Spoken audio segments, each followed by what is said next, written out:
a credit to your acting ability. I've met you a couple times now, and Yeah. you're not Ed Wood. I mean, that's not your personality. No. Let's start with, where did you develop the voice? The voice was a combination of a few different people for me.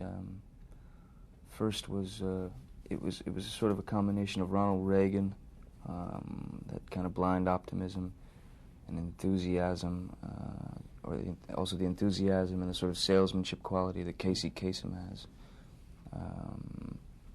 and the Tin Man from The Wizard of Oz. You know? No John Lovitz. No, because John some Lovitz. people have. He's doing John Lovitz. You know? Yeah, no, I wouldn't be that blatant. I wouldn't steal from John Lovitz. No. No, you did a great job with Thanks it. very much. How would you describe, and this isn't fair in maybe 30 seconds, this guy Ed Wood that you play? How would you describe this guy? So what you've learned about him in all your research?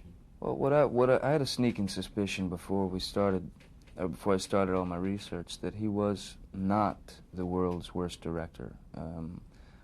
I think that he was a guy who was driven and was hungry to release some sort of vision that he had, an artistic vision.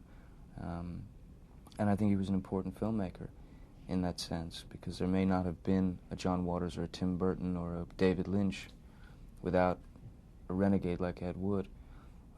So I hopefully I'm part of a team that is going to put a whitewash over the sort of dirty image that he's been given. Yeah, I think he was a director of all time. Yeah, I don't Just a agree guy with that wanted to work and wouldn't take no, right? Yeah.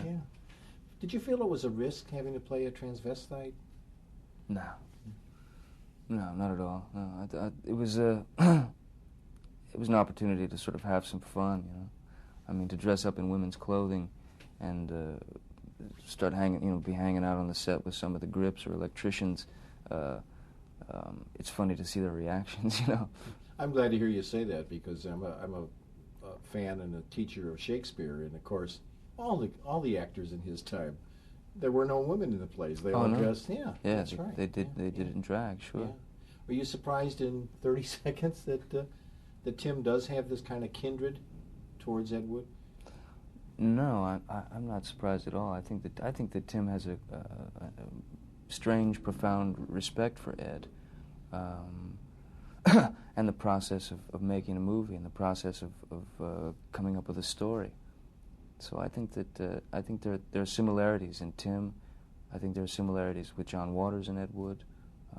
John was also someone that I kind of used for that character. Yeah, and what a nice relationship with Bella, and as you and Martin had. You know, it's the same thing as in real life. Yeah, well, Martin Landau, aside from being a great actor, I mean, and a master craftsman at what he does, is also one of the sweetest guys in the world. So it was easy to like him. It was easy to have that relationship. If he wins the little gold statue, you have a lot to do with it, and I hope he does. I think he should. I do think too. he should. Thank you, John. Thank you. Thanks very much.